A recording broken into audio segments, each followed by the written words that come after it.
Hello everyone, I'd like to welcome you to this video titled Multiplying Decimals Fluently, and you will need to get out your math books and turn to page 127 and get out your math book, your math journals, and a pencil.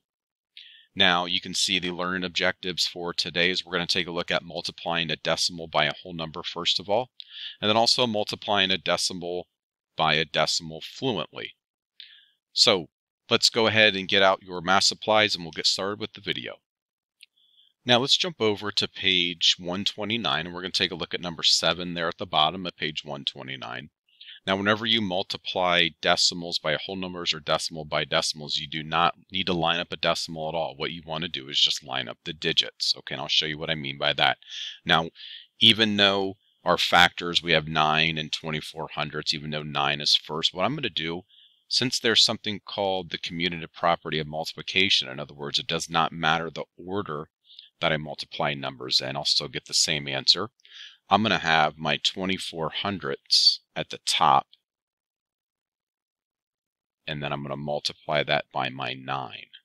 Okay, this is a lot easier to do than 9 times 24 hundredths like this. Okay, so we're not going to do it that way. We're going to have the digit with whatever number has the least amount of digits. I like to have that at the bottom. The number with the most amount of digits, you put that on top. Makes it much easier on yourself.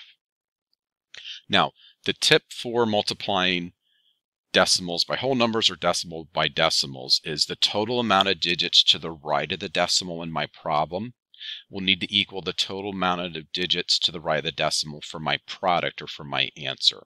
Now I have 2 total digits to the right of the decimal for the first number. So I'm going to put a 2 here. I don't have any digits here, so I just have 2 total. Now after I do that, I'm just not going to forget about that. I'll come back to this number. I'm going to multiply. 4 times 9 is 36. I put my 6 there, carry my 3. 9 times 2 is 18 plus 3 is 21. Now this number comes into play. If you remember, the total number of digits to the right of the decimal in my problem needs equal to the total number of digits to the right of the decimal for my answer. So I have 2 for my problem. That means I put the decimal in between the 2 and the 1. And I have 2 and 16 hundredths for this first problem. Okay, now let's take a look at number 8 at the bottom of page 129. So we have 57 thousandths times 6. What we want to do, we're going to put that 57 thousandths at the top.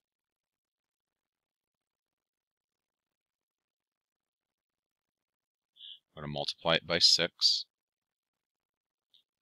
So before we do anything, we have 1, 2, 3 digits to the right of the decimal in my problem.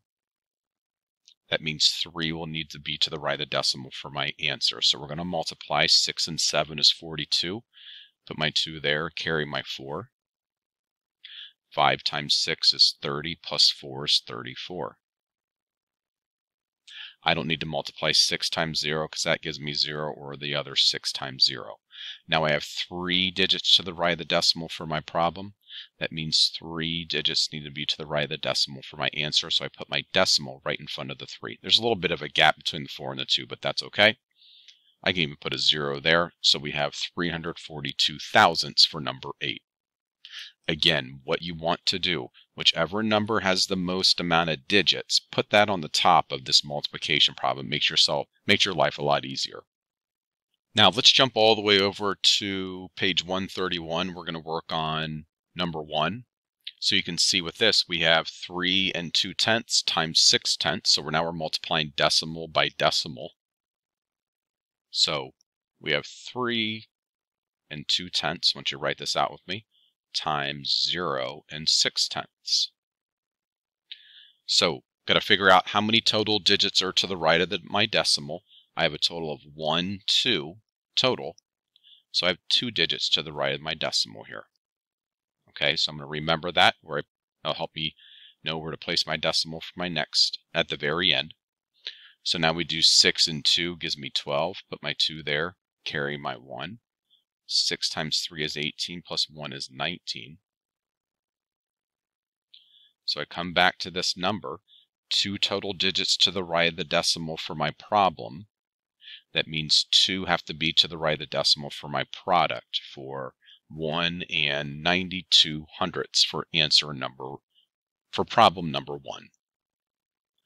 Now for the final problem we're going to do in this video, we have 4 3/10 times 5 7/10. So we're going to write it out vertically. So first thing we want to do, we got to figure out how many digits are to the right of the decimal. We can see we have 2 digits total in my problem, so I'm going to write a 2 over here.